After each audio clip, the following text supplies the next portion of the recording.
Saturday during the Women's March in D.C. Yes, I'm angry. Yes, I am outraged. Yes, I have thought an awful lot about blowing up the White House. Madonna yesterday, well, she said the speech was taken wildly out of context. I guess we are not to believe our lying ears. Joining me now, Milwaukee County Sheriff David Clark. Sheriff, great to see you. And your thoughts on this? I mean, we were in Washington, watched these women and men descend on Washington, D.C., but some of the stars, and for the most part, there were exceptions, but for the most part, they were reasonably orderly. And then these stars get up and start talking. Your reaction? Well, first of all, Lou, it is a great day in America. Donald Trump is our president. Amen, as it relates brother. to Madonna. As it relates to Madonna, look, she's an aging over-the-hill performer. Doesn't sell music like she used to. Newer generations are looking at new stars, listening to new stars that are coming up. And so she has to resort to political activism to get any attention anymore. She wasn't taken out of context. We all heard it. She did that for shock value. Now she's trying to walk it back. I think she should at least get a visit from either FBI agents or the Secret Service for some questioning to at least send a message to her that that kind of stuff will not go on during the Donald Trump administration, not just his, but any president's administration. Yeah, I've got to say that we were for a brief time talking to a crowd of LGBT activists down there who were basically, they were menacing, chasing, pursuing whatever, Pat McCrory, the former governor of North Carolina.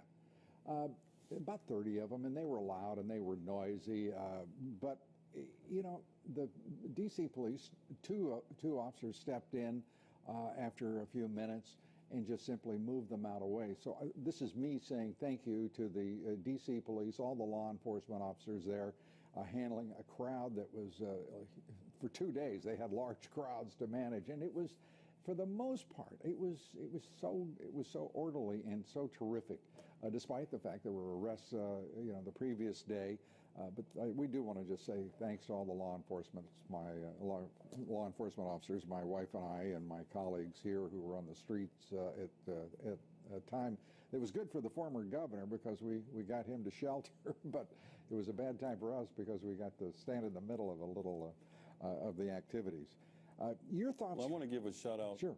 Lou, I want to give a shout out to the law enforcement officers during the inauguration, during most of the week in D.C. as well. I was there. They did an exceptional job. It was a joint effort. Pulling off something like that is very difficult to do. They did it during the RNC convention and the DNC convention.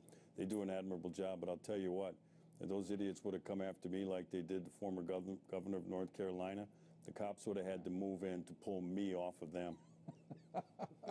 Well, I have to tell you, I stood up like you would expect me to do, and I asked my female executive producer, Lila Sabalonis, and my wife, Debbie Dobbs, to go after him and take care of the governor.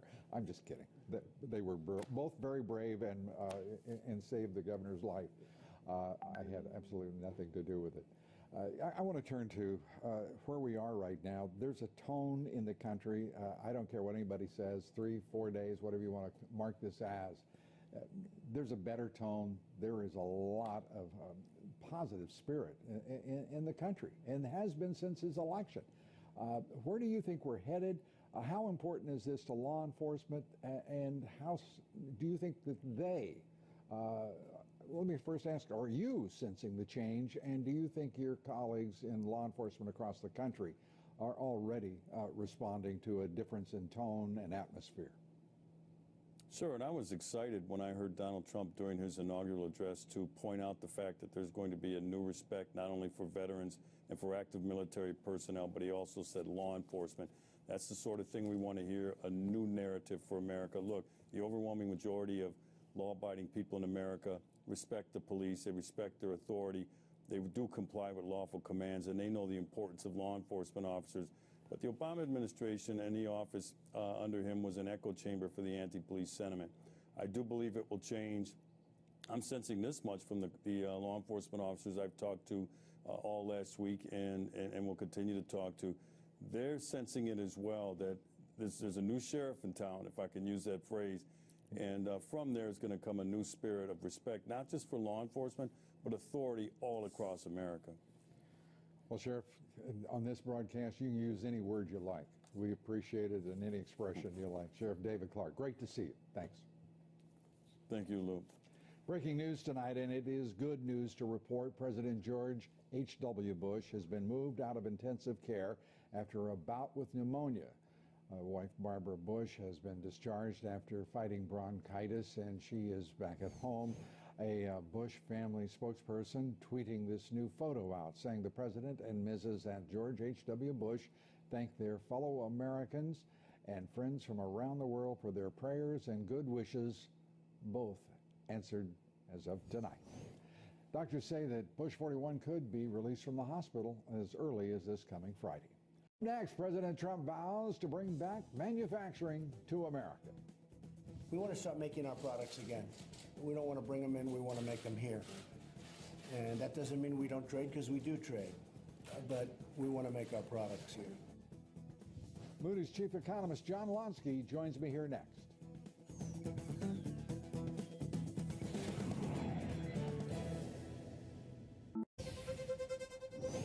So how well is the president doing? Mr. Trump is promising tax cuts and a lot less red tape. Now, what we're doing is we are going to be cutting taxes massively for both the middle class and for companies, and that's massively. We're going to be cutting regulation massively. Now, we're going to have regulation, and it'll be just as strong and just as good and just as protective of the people as the regulation we have right now. Mr. Trump also said he's working on lowering the corporate tax rate to somewhere between 15 to 20%. Joining me now, Moody's Capital Markets chief economist John Lonsky to assess some of this. He's on to 20.